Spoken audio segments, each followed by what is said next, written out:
প্রায় 25,000 পেশেন্টের উপরে গবেষণা করে দেখা গেছে যে যারা কার্বোহাইড্রেট খাচ্ছেন না বা কম খাচ্ছেন, অর্থাৎ ভাত অথবা রুটি খাচ্ছেন না, কিন্তু সেই তুলনায় ফল খাচ্ছেন, মাছ মাংস খাচ্ছেন অথবা 2-3টা ডিম খাচ্ছেন দিনে এবং কঠিন ডায়েটিং এর মধ্যে যাচ্ছেন, তাদের মধ্যে হৃদরোগ হওয়ার সম্ভাবনা 52%।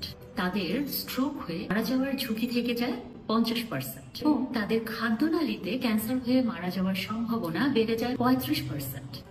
এই যে এত ইম্পর্টেন্ট একটা তথ্য, এগুলো কিন্তু মানুষ জানে না। শুধুমাত্র তারা জানে যে কম খেলে ওয়েট কমবে, সুস্থ থাকা যাবে, এতটুকুই। কিন্তু এটার যে দীর্ঘমেয়াদী একটা ইম্প্যাক্ট পড়তে পারে সেটা নিয়ে কিন্তু কোনোই আলোচনা হচ্ছে না। শুধু সবাই জানে যে এই জিনিসটা না খেলে অথবা কম খেলে ডায়াবেটিক্স হওয়ার সম্ভাবনা থাকে না অথবা ওজন কমে যায়। সেজন্য কিন্তু আমরা অনেকেই বা বেশিরভাগ মানুষই আজকাল এই ধরনের শর্ট টার্ম ডায়েটিং এ অভ্যস্ত হয়ে পড়ি। আলটিমেটলি এগুলোর ফলে কিডনি নষ্ট হয়ে যায়, প্যানক্রিয়াটাইটিস হচ্ছে, অনেকের অ্যাকিউট কিডনি ইনজুরি হচ্ছে, ক্রিয়েটিনিন বেড়ে যাচ্ছে, কিটো এসিডোসিস হচ্ছে।